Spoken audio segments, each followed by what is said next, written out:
Suite au drame survenu à Agadez causant la mort de 92 Nigériens, le chef du gouvernement Brigitte Raffini s'est rendu à Kanché dans la région de Zender où la plupart des victimes sont originaires pour présenter ses compassions et celles du gouvernement au nom du président de la République. Conférence de presse du gouverneur de la région d'Agadez sur cette tragédie, le colonel-major Greba Mekido et le procureur de la région donnent les détails sur les circonstances de ce drame ainsi que l'opération menée sur les lieux. Mesdames et messieurs, bonsoir et merci de votre fidélité au programme de Téléséal et de suivre ce journal. Le Premier ministre, chef du gouvernement, Brigitte Raffini, est arrivé ce matin à Zender. Il était en route pour la ville de Kanché où il devait présenter ses condoléances, les condoléances des plus hautes autorités de la 7e République à la population suite à la mort de 92 de nos compatriotes dans le désert, dont plusieurs sont des ressortissants de ce département. Il a été accueilli par les autorités administratives et coutumières et les populations de Zender. Moustapha Bouji, Sidoukou Abdou. À sa descente d'avion, le Premier ministre Brigitte Raffini, qui est à la tête d'une forte délégation composée de plusieurs membres du gouvernement, notamment le ministre de l'Intérieur, le ministre du Commerce, le ministre de la Fonction publique et celui de la Population, ainsi que des députés nationaux, a été accueilli par le gouverneur de la région Kalla Motari, puis salué par le président du conseil régional, le secrétaire général adjoint de la région et l'honorable sultan de Zender, et Haji Aboubakar Oumarou Sanda, avant de passer en revue un détachement des forces armées nigériennes qui lui rendait les honneurs. Le Premier ministre a été ensuite salué par les responsables des différentes unités des forces de défense et de sécurité, les cadres de commandement, les chefs traditionnels, les directeurs régionaux et chefs de services techniques, les chefs des projets et ONG ainsi que des leaders religieux de la région. Restons dans cette région où le Premier ministre à la tête d'une importante délégation était ce matin donc à Kanché où il a présenté les condoléances des autorités de la 7e République au nom du président de la République et de toutes les populations du Niger. Le chef du gouvernement donc a présenté ses condoléances aux familles de victimes de la tragédie survenue dans le désert du Sahara où 92 personnes dont 70 des ressortissants du département de Kanché ont trouvé la mort. Garba Maman Kabiru, Ali Abdou. La délégation que conduit le Premier ministre chef du gouvernement Brigitte Raffini, comprenant plusieurs membres du gouvernement, conseillers spéciaux à la présidence de la République et au cabinet du Premier ministre, ainsi que plusieurs hautes personnalités, en compagnie d'une forte délégation des autorités administratives et coutumières de la région de Zender, avec à sa tête le gouverneur Kalla Moutari, a eu droit à un accueil plein de symboles de la part du préfet du département de Kanché, entouré pour la circonstance de ses plus proches collaborateurs au niveau de la localité de Faroun Soho à l'entrée est de la ville de Kanché.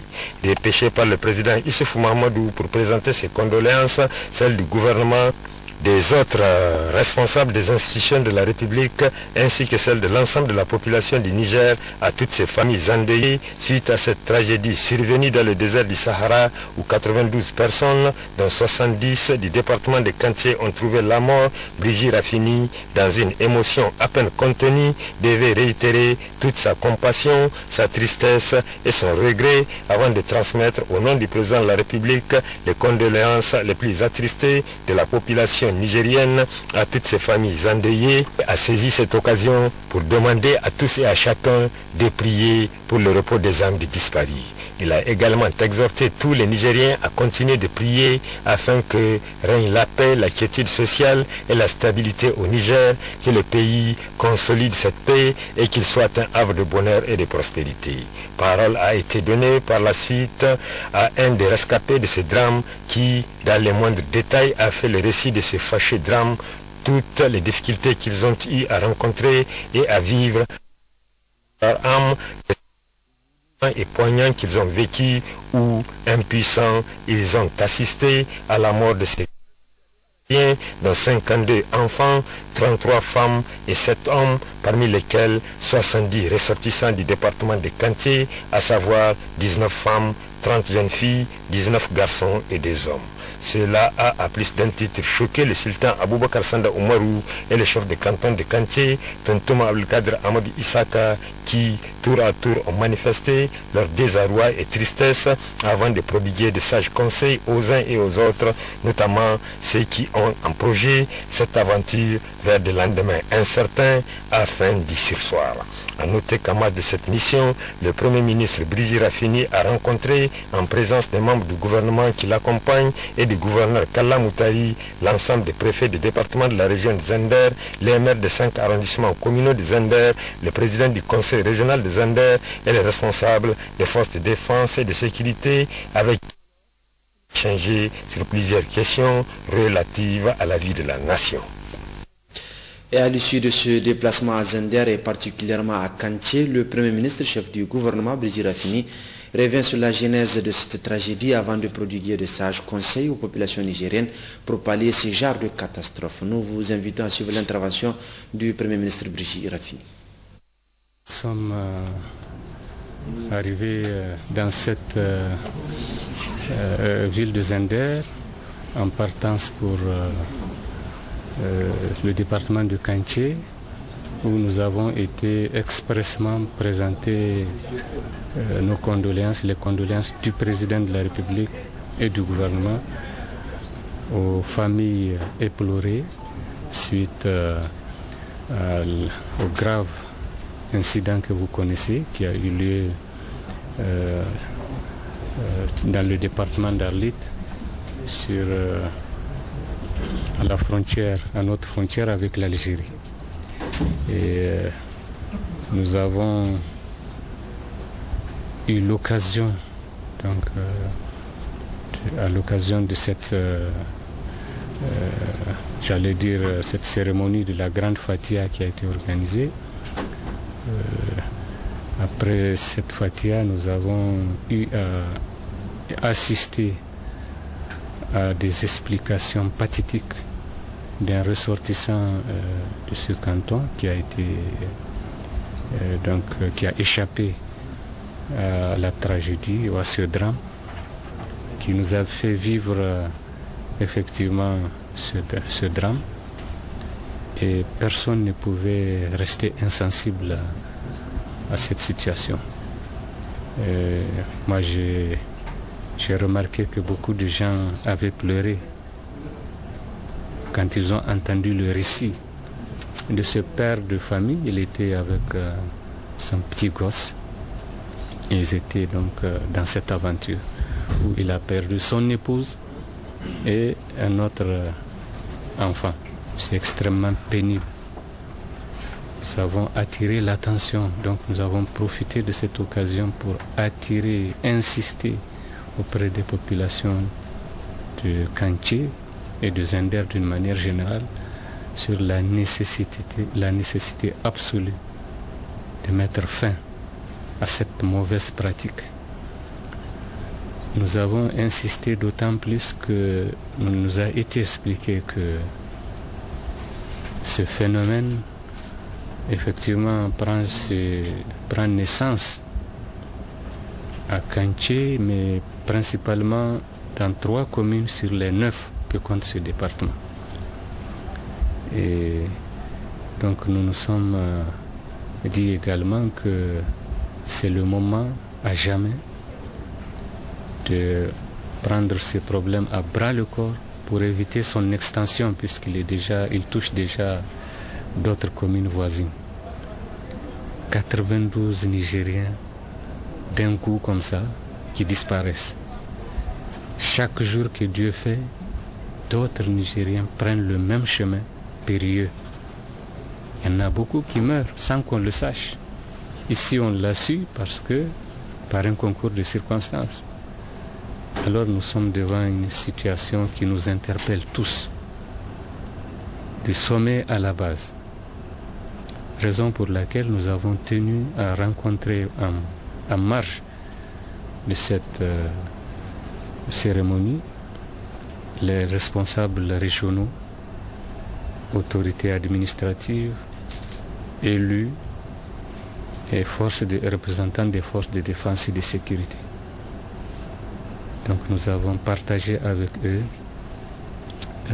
les informations qui nous commandent absolument d'être à l'action immédiatement, sans perdre du temps, pour éradiquer, je dis bien éradiquer ce phénomène. Parce que les populations que nous avons rencontrées, et en particulier les chefs de canton, nous ont dit que ce n'est pas par nécessité que ce mouvement est fait. Ce n'est pas parce qu'ils ont faim, ce n'est pas parce qu'ils sont pauvres. Donc là, il y a un vrai problème qui mérite d'être pris en charge, qui mérite d'être étudié et auquel nous allons nous attaquer immédiatement. Donc voilà la raison pour laquelle nous avons fait ce déplacement pour non seulement présenter nos condoléances les plus attristées aux familles endeuillées, également profiter pour lancer un appel à ces populations et en particulier aux jeunes. Nous pensons que les jeunes Nigériens peuvent se réaliser au Niger. C'est vrai qu'il y a toujours un besoin d'aller à l'extérieur, d'aller chercher à travers les voyages, acquérir de nouvelles expériences ou même des revenus. Mais cela doit se faire non pas en marge de la légalité, non pas par la fraude, ça doit se faire selon les normes, ça doit se faire en passant par les voies légales, ça doit se faire avec tous les papiers en règle. Donc il n'est pas question que nous laissions nos concitoyens aller à l'aventure. Non seulement ils s'exposent aux risques sur la route, la traversée du désert, mais également arriver dans ces pays où ils vont être en situation de clandestin, ils vont subir toutes sortes de traitements et nous ne pouvons pas l'accepter pour nos citoyens. Pensons que nous devons tous nous ressaisir et que ces populations doivent comprendre que leur bonheur se trouve au Niger, qu'elles doivent faire tout pour rester conformes aux prescriptions de la loi, aux prescriptions des règlements au Niger. Le Premier ministre chef du gouvernement Brigitte Rafini a d'ailleurs regagné Niamey, la capitale, il y a quelques instants, revenant donc de Zender où il a présenté ses condoléances au nom du président de la République, chef de l'État, du gouvernement et du peuple nigérien. Il était donc accueilli par le ministre d'État, ministre du Plan, de l'Aménagement du Territoire et du Développement communautaire, Amadou Boubacar Sissé, à l'aéroport Djori Hamani de Niamey.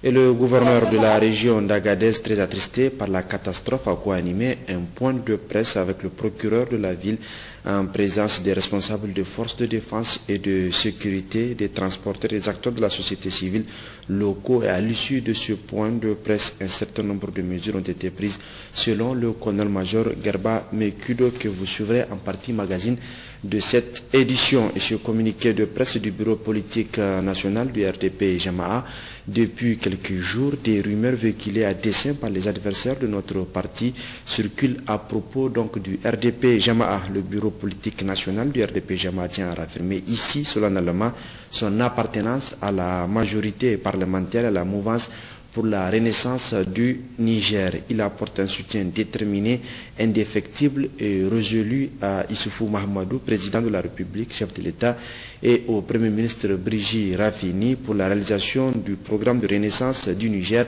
et les objectifs de la déclaration de politique générale du gouvernement.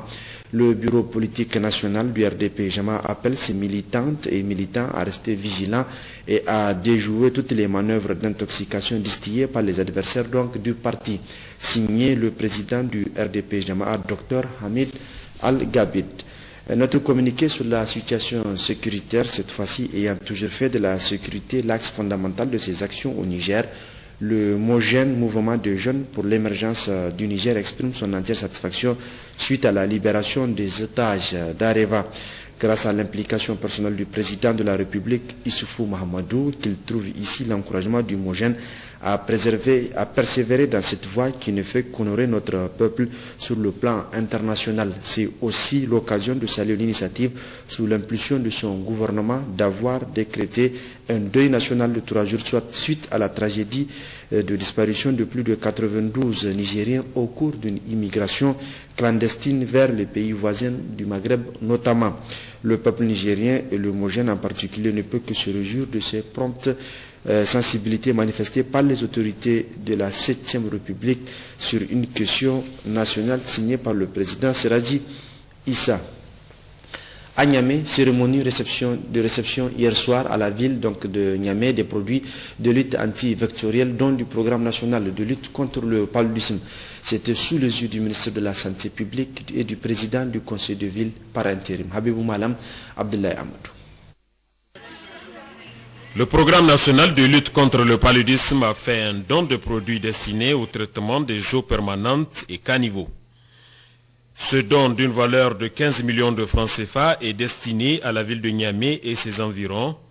À cette occasion, le maire, président, conseil de ville de Niamey par intérim, a tenu à remercier les généreux donateurs. C'est le lieu de remercier au nom de la population de Niamey et ses environs le plus haute autorité de la 7e République, au rang desquels leurs excellences, là, Mamadou Issoufou, président de la République, chef de l'État, et Brigitte Raffini, premier ministre chef du gouvernement, pour les actions multiples et multiformes qu'il essaie de déployer au profit de nos moyennes populations. C'est important donc, bien à point nommé, quand on sait que le paludisme constitue l'une des maladies endémiques de Niamey, ce qui influe sur les capacités de production des habitants et conséquemment sur le développement socio-économique local. Il contribuera sans nul doute à renforcer les efforts que nous consentons chaque jour avec l'appui de nos partenaires. C'est pourquoi j'ai saisi la présente cérémonie pour rassurer que ce don sera géré à bon escient. Le paludisme est l'une des maladies qui ne cesse de faire des victimes dans le monde en général et en Afrique en particulier. La jeunesse constitue la couche la plus vulnérable. C'est pourquoi le gouvernement de la 7e République a fait de la lutte contre le paludisme une priorité. Nous allons remettre ces produits à la ville de Niamey. Mais pour moi, l'important, c'est que ces produits soient utilisés à bon escient, comme vient de le dire le président du conseil de ville de Niamey. Ces messages sur l'utilisation de ces produits est valable à Niamey, il est valable à Dosso, il est valable à Aguifa, il est valable à Agadez, il est valable partout. Donc il s'agit de toutes les régions de recevoir ces produits, de les utiliser pour lutter contre le paludisme en procédant à des traitements. Si les moustiques sont éliminés, des agents vecteurs même de cette maladie, je pense que nous aurons beaucoup gagné. Donc il s'agit pour nous de lutter, et j'appelle tous les agents, au niveau du ministère, au niveau des conseils de ville, au niveau des communes, au niveau des arrondissements, au niveau de nos districts sanitaires, au niveau de nos directions de santé publique au niveau régional, sur l'utilisation de ces produits. Je dis bien que cette cérémonie, c'est une cérémonie de lancement qui est valable pour tous les leaders. Donc toutes les autres régions, Inch'Allah, auront les mêmes produits. La fin de la cérémonie a été sanctionnée par la présentation des responsables des services de la ville de Niamey et des responsables communaux suivis d'une photo de famille. Ouverture hier à Dosso de la deuxième session ordinaire du Conseil national de la jeunesse. C'était sous la présidence du ministre de la Jeunesse et des Sports, Abdelkarim Damalam, en présence des autorités administratives et coutumières de Dosso. Manuel Agisido, Habibou Garba. À l'ouverture des travaux de cette deuxième session du Conseil national de la jeunesse placée sous le thème « Emploi et sécurité, un défi pour la jeunesse nigérienne », après l'hymne national exécuté par les élèves de la commune urbaine de Dosso, le président du Conseil régional de la jeunesse de Dosso, M. Adamou Oumarou, a dans son mot de bienvenue exprimé toute la joie de la jeunesse dossolaise pour le choix porté à leur capitale régionale pour abriter cette rencontre nationale.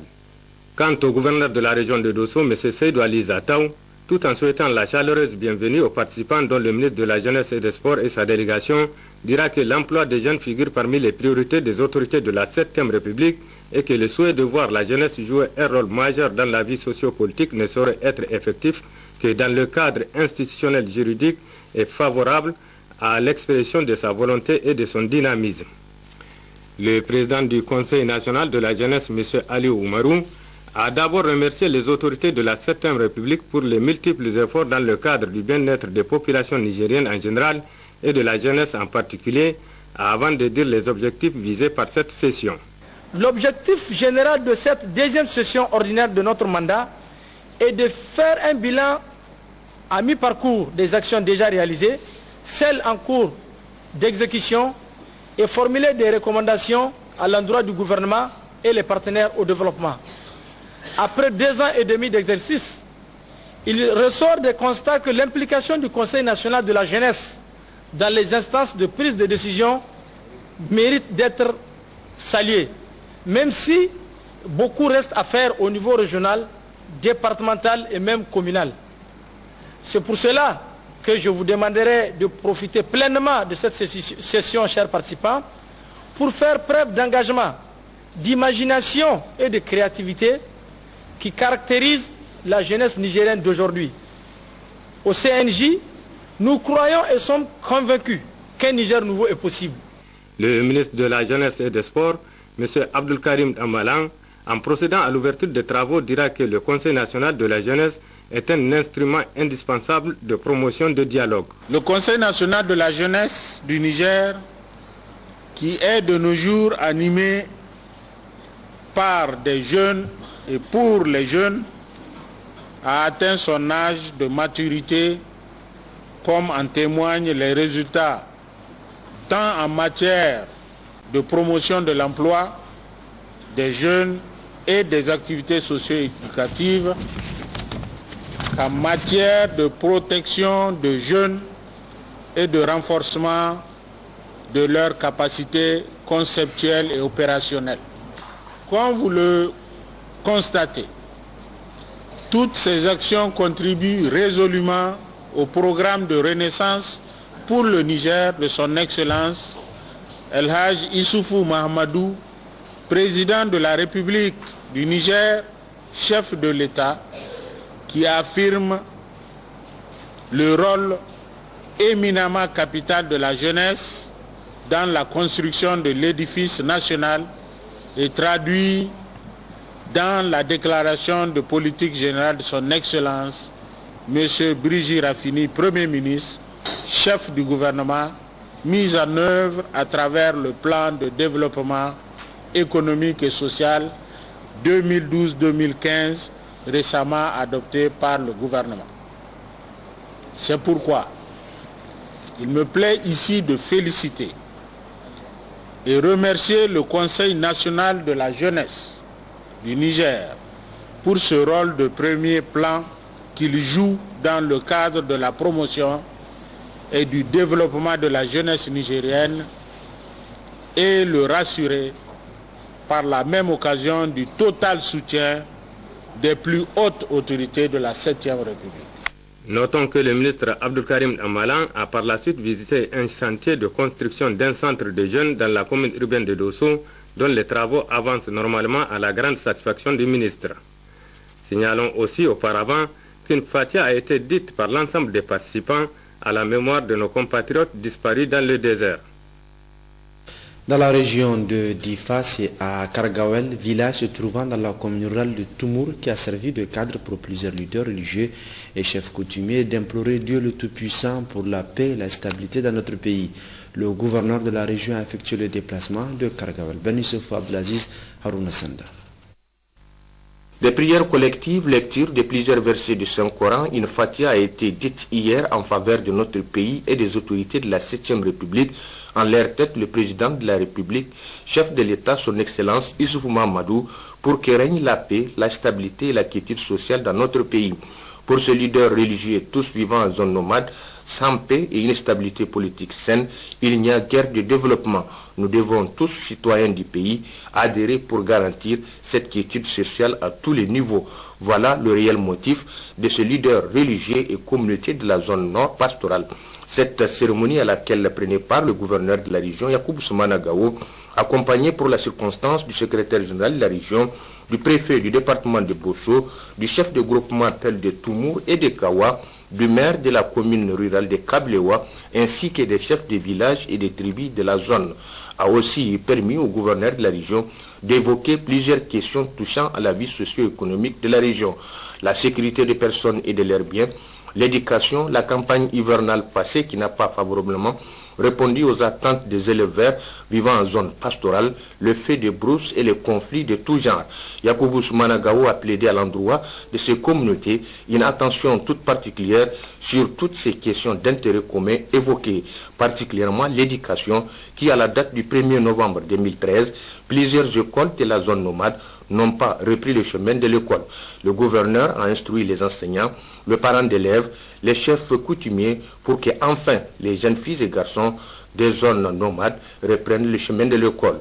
En route pour Difa, le gouverneur et sa délégation ont visité le château d'eau de Sayam en chantier et les centres de multiplication de produits laitiers durant où plusieurs informations complémentaires sur le fonctionnement de ces centres ont été données par les employés.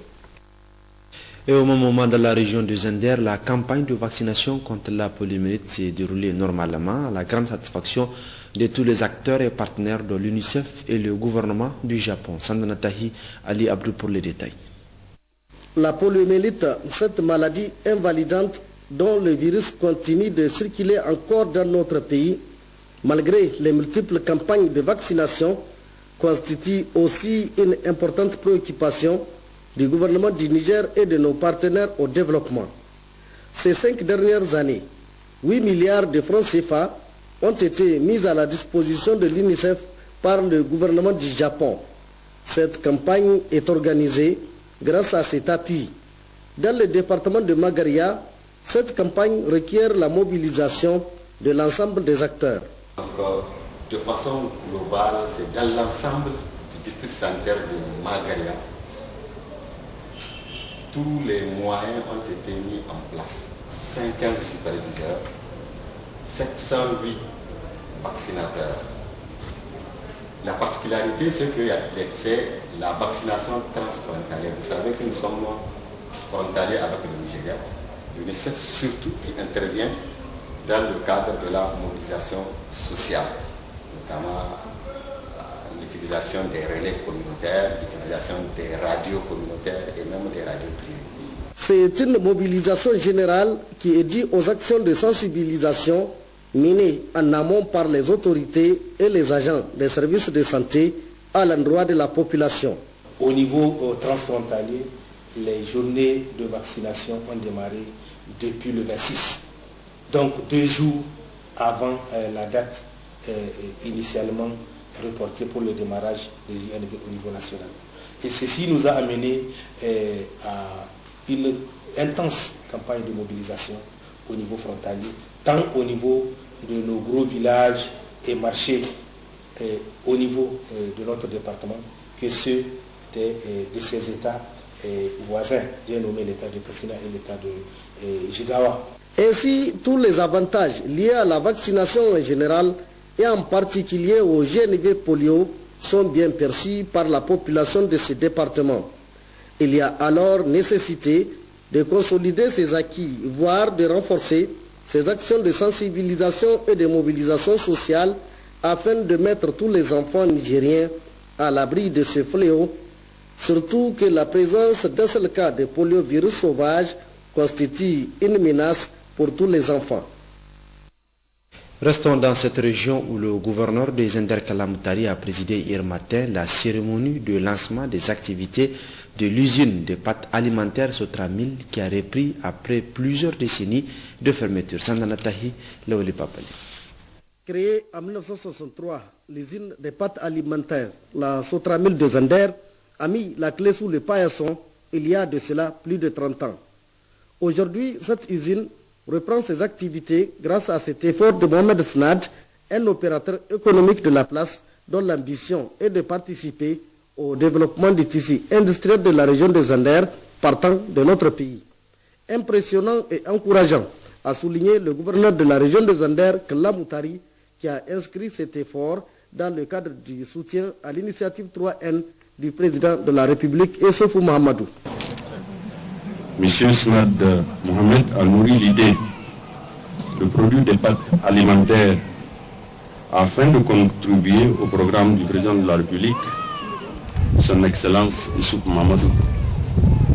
Programme 3N, les Nigériens nourrissent des Nigériens. Je m'appelle les opérateurs économiques, ses confrères, à en faire de même, c'est-à-dire à lui emboîter le pas afin d'élargir le tissu industriel, gage d'un développement, car aucun pays ne peut se développer sans son industrie.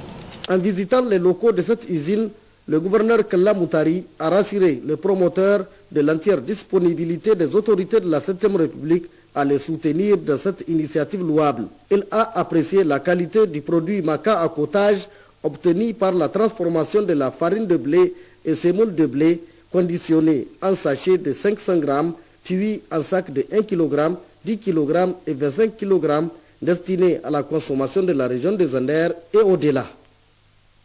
Retour à Dosso, le gouverneur de la région poursuit ses visites de prise de contact dans les services de la commune urbaine de Dosso. Il était ce jeudi dans les services de la CNTN et de la centrale d'approvisionnement en intrants et matériel agricole Kaima.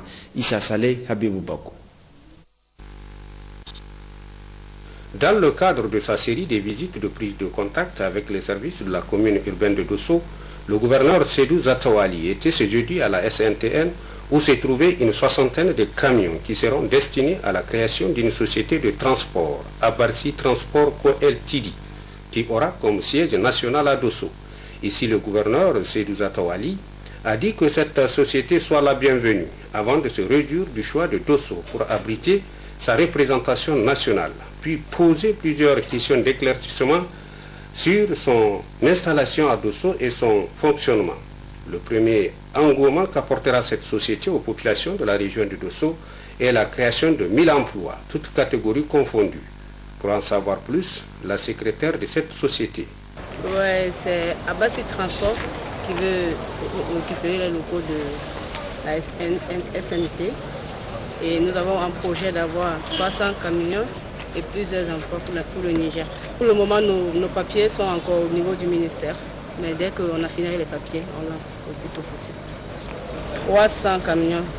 Qui seront là. Et présentement, on a 60, 64 tracteurs, 60 camions.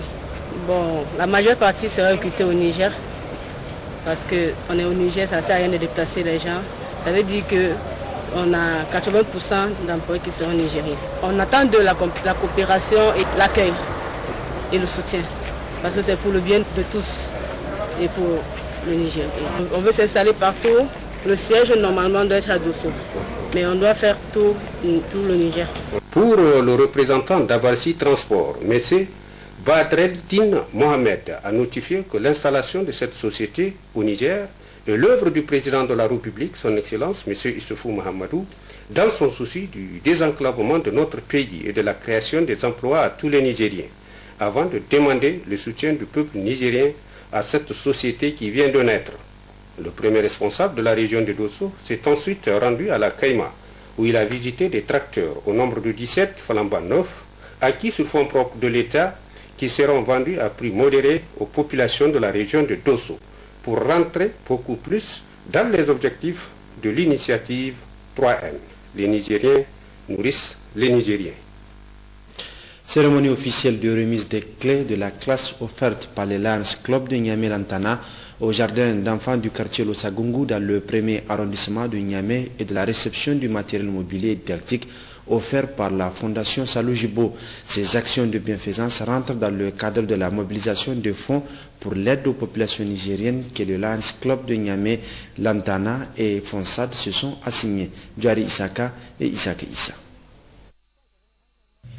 C'est une classe d'une valeur de 8 millions de francs CFA que le Lions Club de Niamey-Lantana vient de doter le jardin d'enfants de Losagungu, et cela grâce au partenariat que le Lions Club de Niamey-Lantana a créé.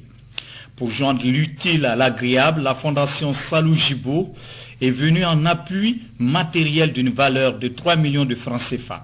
Ce matériel est constitué principalement de tables, bancs, armoires et de fournitures scolaires. Au nom du Lions Club Lantana, de ses partenaires et sponsors, je vous remercie d'avoir répondu présent massivement à la présente cérémonie. Ceci démontre votre attachement au rayonnement du système éducatif de notre pays. Cette œuvre conjointe de la Fondation Salou Djibo et du Lions Club Niamey-Lantana, appuyé par ses multiples sponsors, contribuera sans nul doute à améliorer les conditions d'études de nos enfants du jardin d'enfants de l'Ossogongou.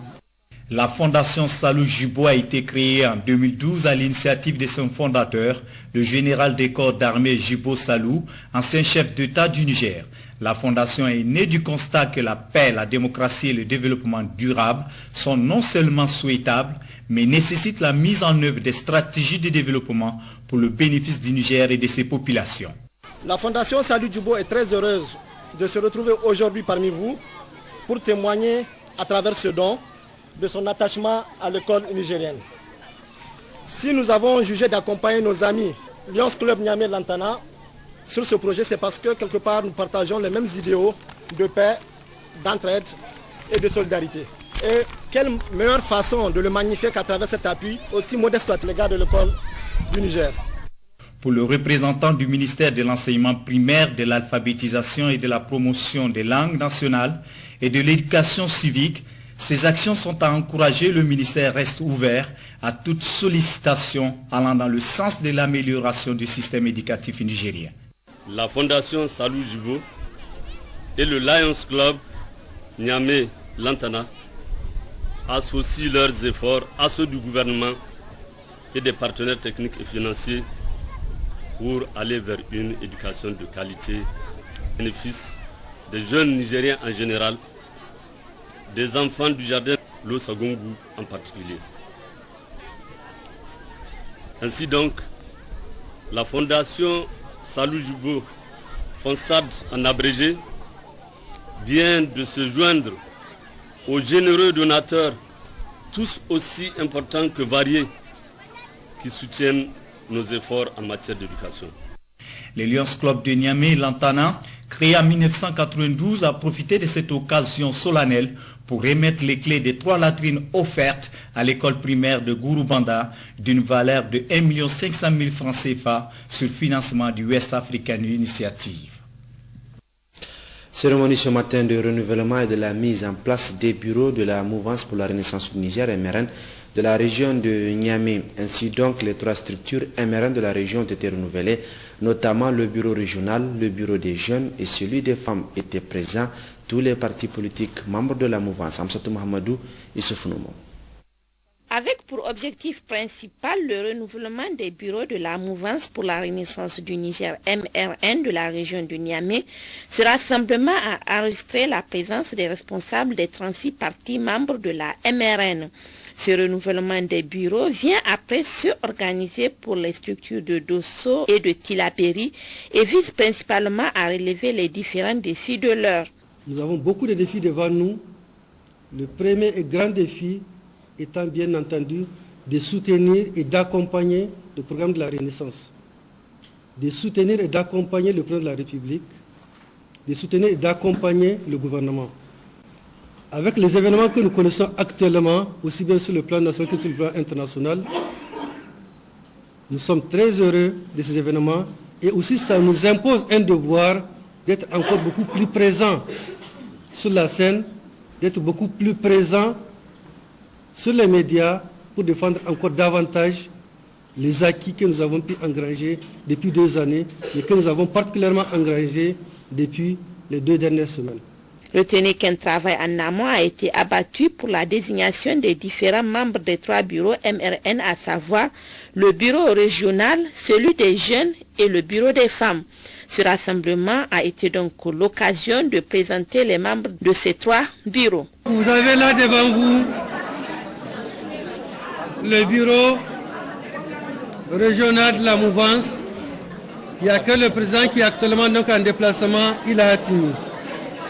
Le bureau des jeunes de Niamey, de la MRN. Vous avez une partie du bureau des femmes. Le restant, bien entendu, donc sera complété bientôt. Très émus pour leur mise en place consensuelle, les présidents des différentes structures ont à l'occasion félicité le président de la République pour le rôle combien important joué dans la libération des 4 otages français. Ils ont demandé aux uns aux autres de rester soudés pour atteindre les objectifs visés. Au nom de la région de Niamey, adresser nos félicitations au président de la République du Niger, son Excellence Mohamed Issoufou, pour la libération des 4 otages français. Chers camarades, nous avons besoin de votre soutien. Sans votre soutien, nous ne pouvons rien faire. Dans peu de temps, nous allons montrer qu'il va y avoir un changement dans le travail. Nous serons soudés. Nous allons montrer en face de tout le monde que nous sommes là derrière notre président, son Excellence Mohamed Issoufou. Comme je vous en prie, soyons soudés, soyons sereins, relevons tous les défis. Je tiens à féliciter tous les nouveaux membres du bureau régional MRN Niamey. Et je compte aussi sur la participation et l'assistance de tout le monde pour mener à bien cette mission. L'assistance a auparavant observé 1 minute de silence à la mémoire de nos 92 compatriotes décédés dans le désert d'Agadez. L'atelier d'évaluation annuelle des PAA 2013, plan d'action annuel et de programmation 2014 des structures du niveau central du ministère de la Santé publique a clos ses travaux cet après-midi à Niamey. L'atelier a formulé des recommandations relatées ici par Guy Mathieu Théa et Akotiwa Galassan. Il s'agissait au cours de cet atelier d'évaluer la mise en œuvre des recommandations de la revue de décembre 2012, évaluer la mise en œuvre des PAA 2013 des structures du niveau central du ministère de la Santé publique, apprécier et analyser le niveau d'atteinte des indicateurs du guide de suivi et évaluation du PDES, apprécier le niveau de mise en œuvre de la gratuité des soins et de la chirurgie de district et identifier les difficultés rencontrées dans la mise en œuvre des PAA 2013 et formuler des recommandations pertinentes et présenter et amender les PAA 2014 des structures du niveau central. Je recommande au ministère de la Santé publique assurer un plaidoyer permanent auprès du gouvernement et de l'Assemblée nationale pour un appui conséquent et urgent de l'État pour la réalisation des activités programmées, notamment les subventions, le cofinancement des vaccins PEV et les frais liés à la gratuité des soins. Finaliser et mettre en œuvre le programme de contrôle de qualité des produits de santé SR, doter le système d'information sanitaire en support de collecte de données, mener des réflexions sur l'intégration efficace et la prise en charge des IST-VIH-Sida, apporter un appui conséquent pour la réalisation des activités de chirurgie foraine, recruter les agents cadres et auxiliaires au profit des structures centrales du ministère de la Santé publique, aux partenaires techniques et financiers, respecter le plan d'action annuel validé lors de l'élaboration des différents PAT, débloquer à temps les ressources financières prévues dans les PAA, transmettre à temps le cadrage budgétaire avant la programmation, tenir leur engagement en débloquant à temps les ressources, approuver à temps le plan de passation de marché par le partenaire technique et financier,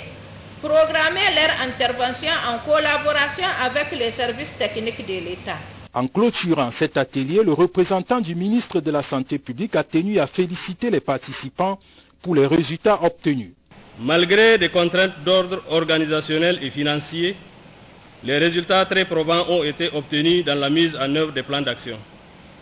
C'est ainsi que sur 2187 activités prévues, 1035 sont réalisées, soit un taux net de réalisation physique de 47,3% et un taux brut de réalisation de 60,6%.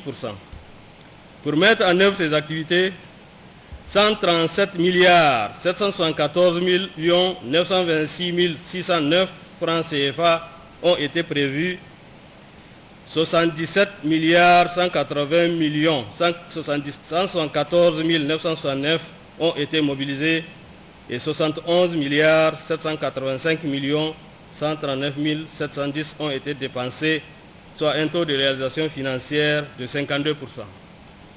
Nous avons également constaté qu'en dépit de ces résultats appréciables, des efforts restent encore à faire en vue d'une programmation réaliste et pertinente pour l'atteinte des objectifs du plan de développement sanitaire 2011-2015.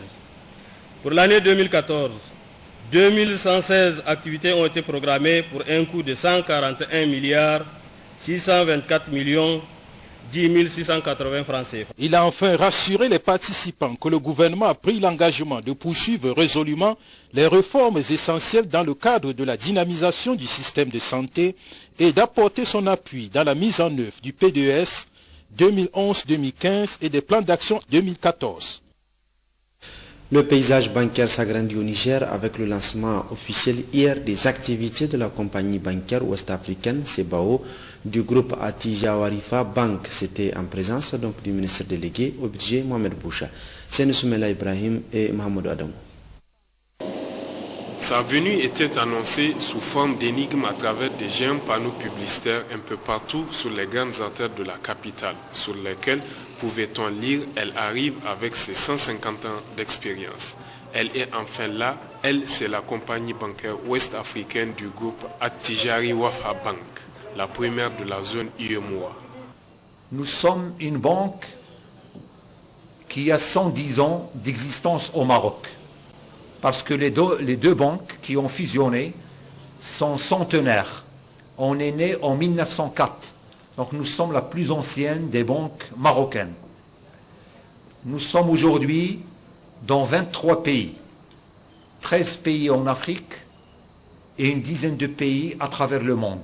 Essentiellement en Europe, où on a une filiale européenne, Attijawarifa Bank Europe, qui évolue à travers 60 succursales. Nous sommes 16 000 femmes et hommes qui travaillent au sein du groupe. Et ces 16 000 femmes et hommes servent au quotidien 6,5 millions de clients. Et nous disposons aujourd'hui du plus grand réseau d'agences sur le continent africain. La CBAO Niger fonctionnera sur le capital total de la banque, soit 40 milliards de nos francs. Une grande opportunité pour le Niger. Au nom du président de la République et du Premier ministre, et nous sommes aussi à vos côtés pour essayer d'accroître la bancarisation de l'économie nigérienne à travers le cheminement de tous les petits porteurs au niveau de la banque et de formaliser les 70% du secteur informel.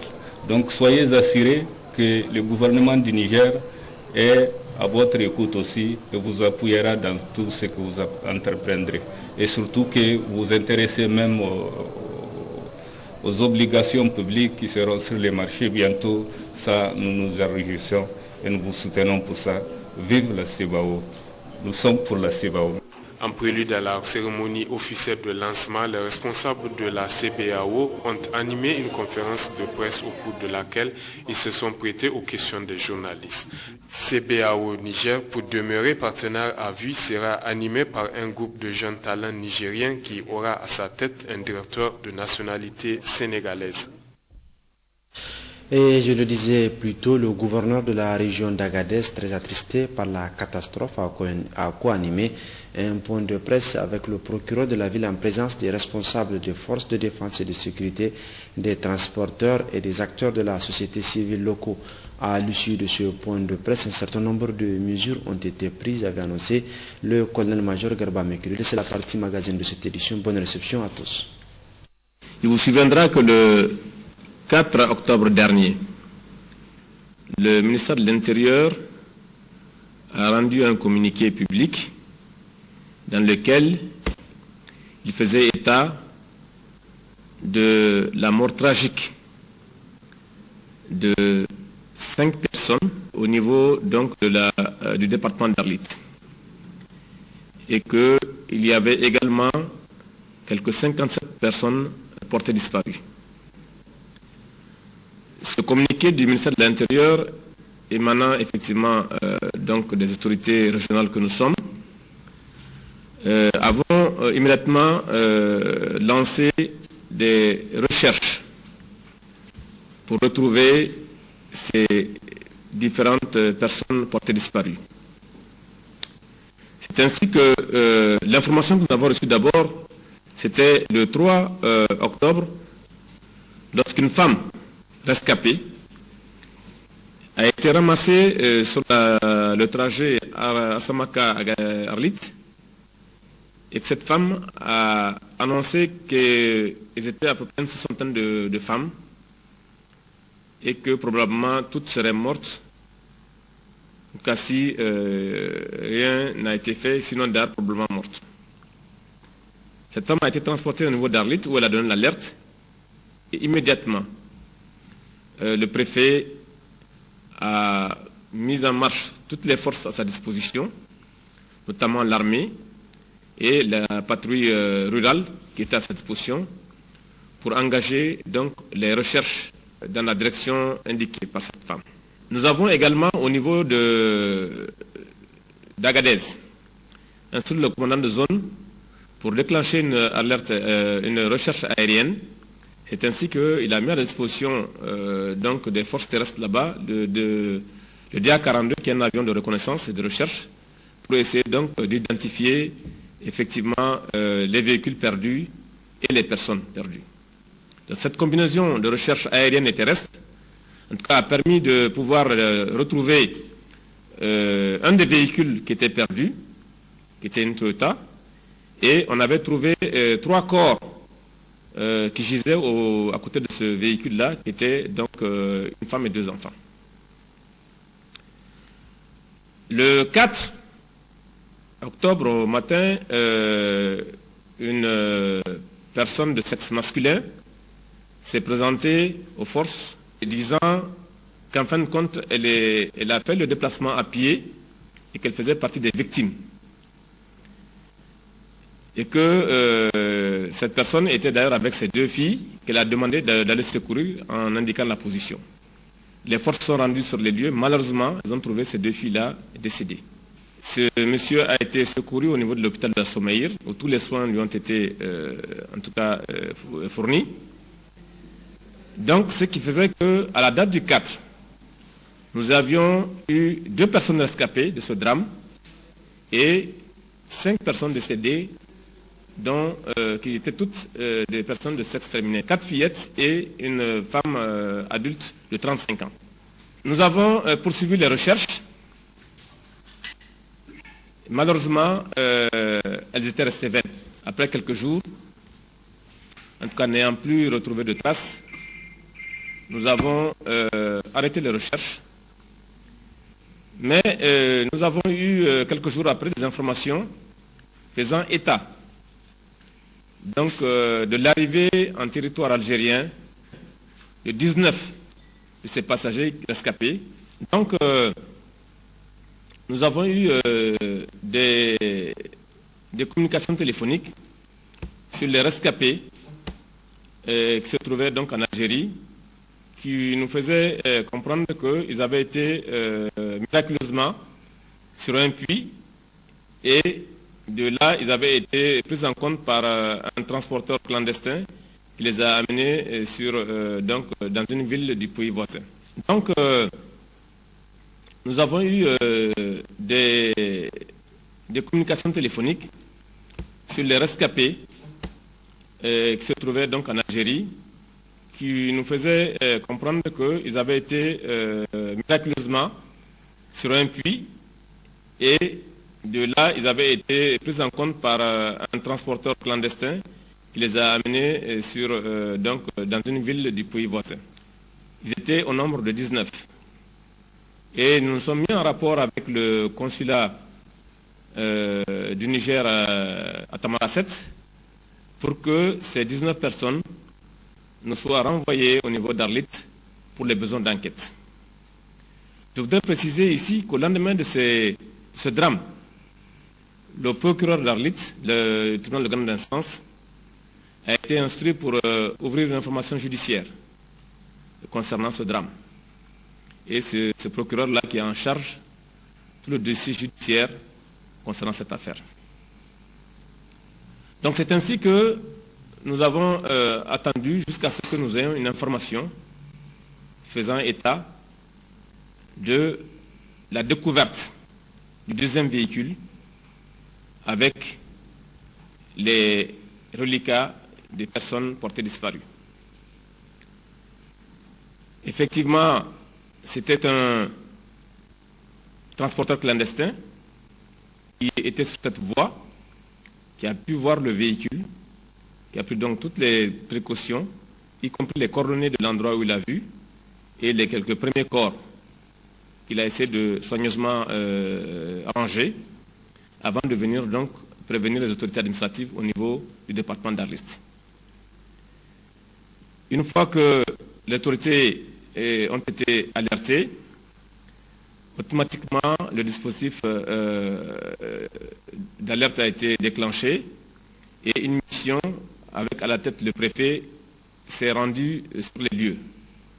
Mais auparavant, les éléments de Asamaka ont été instruits pour aller d'abord en précurseur, reconnaître la position et éventuellement voir sur quelle étendue se trouvaient effectivement éparpillés d'éventuels corps. Ce qui a été fait et le préfet en arrivant sur les lieux a trouvé les éléments militaires du poste de Samaka et également ils ont retrouvé le véhicule et les corps qui se trouvaient là-bas. Il faut noter que ce véhicule a été trouvé exactement à 9 km de la frontière algérienne, exactement à 25 km du puits de Tikikiten qui se trouve sur l'axe en ligne droite à partir d'Arlit en direction de la frontière algérienne. C'est un puits qu'on appelle Tikikiten. Il se trouve également à exactement 80 km du poste militaire de la Samaka. À vol d'oiseau, il se trouverait également à 75 km de la ville d'Ingezam en Algérie et également à 160 km de la ville d'Arlit. Il y a un autre puits qui se trouverait à l'est de Tikikiten, qui s'appelle Tirawan. Ce puits se trouverait, lui, à 50 km exactement de la position du véhicule tombé en panne. Le préfet et sa mission ont donc entrepris le travail pénible qui consiste d'abord à découvrir les corps et les identifier au mieux et ensuite de leur donner une sépulture. C'est ce qui s'est passé et la mission a en fait découvert sur un chapelet de plus d'une dizaine de kilomètres 87 corps.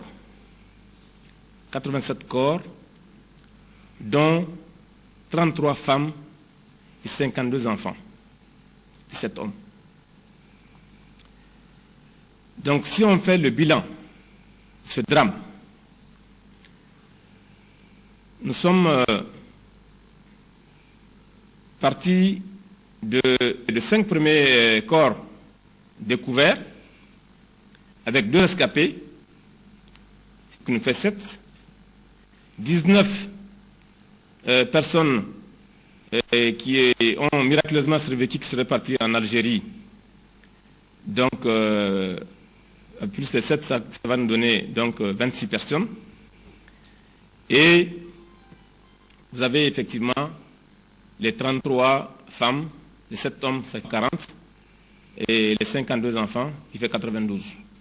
Si vous faites le total, nous avons, au cours de ce drame, 113 personnes qui ont quitté Arlit sur un itinéraire incertain et frauduleux et qui ont perdu malheureusement la vie.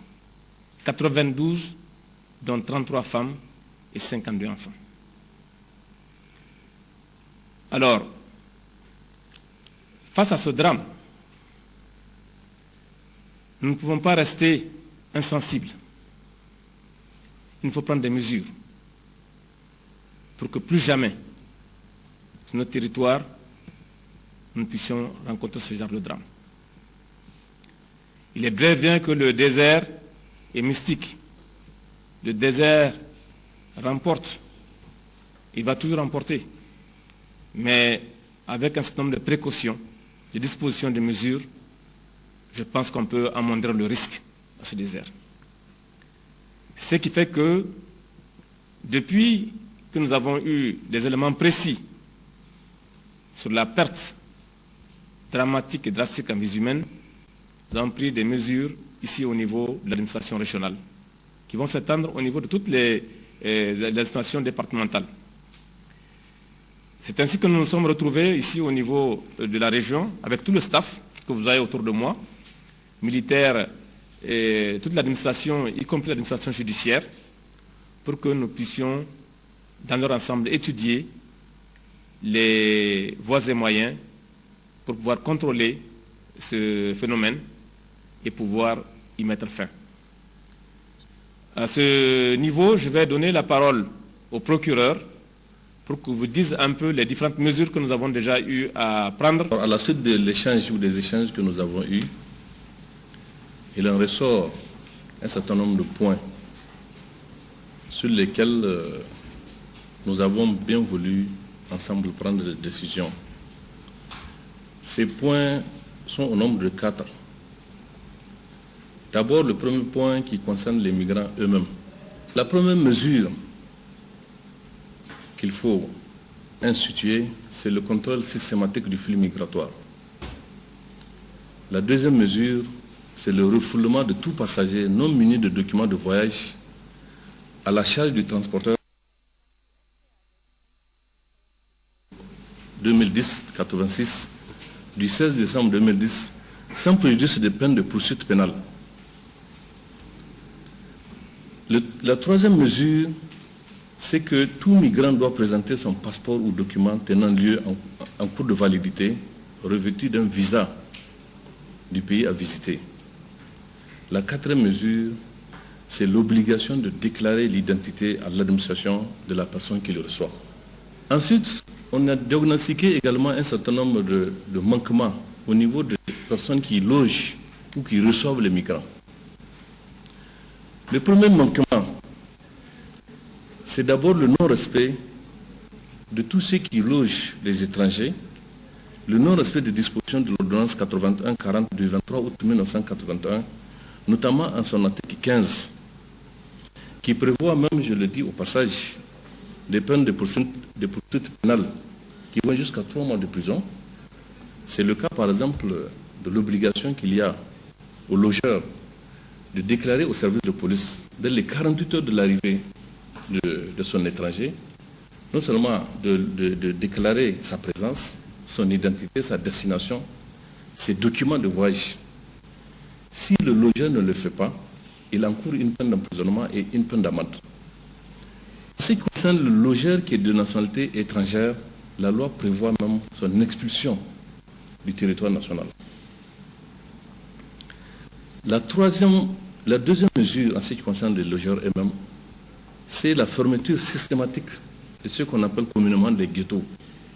Les ghettos sont ces lieux insalubres et insécures qui reçoivent des personnes parfois dans des chambres de 50 personnes à 100 personnes dans une seule chambre.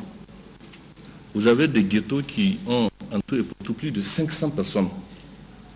Vous imaginez un peu les risques de maladie, les risques d'insalubrité, sans tenir compte également de la concurrence déloyale que ces dits ghettos ou ces dites maisons d'accueil livrent à des hôteliers, sans compter également toutes les activités illicites qui s'y déroulent.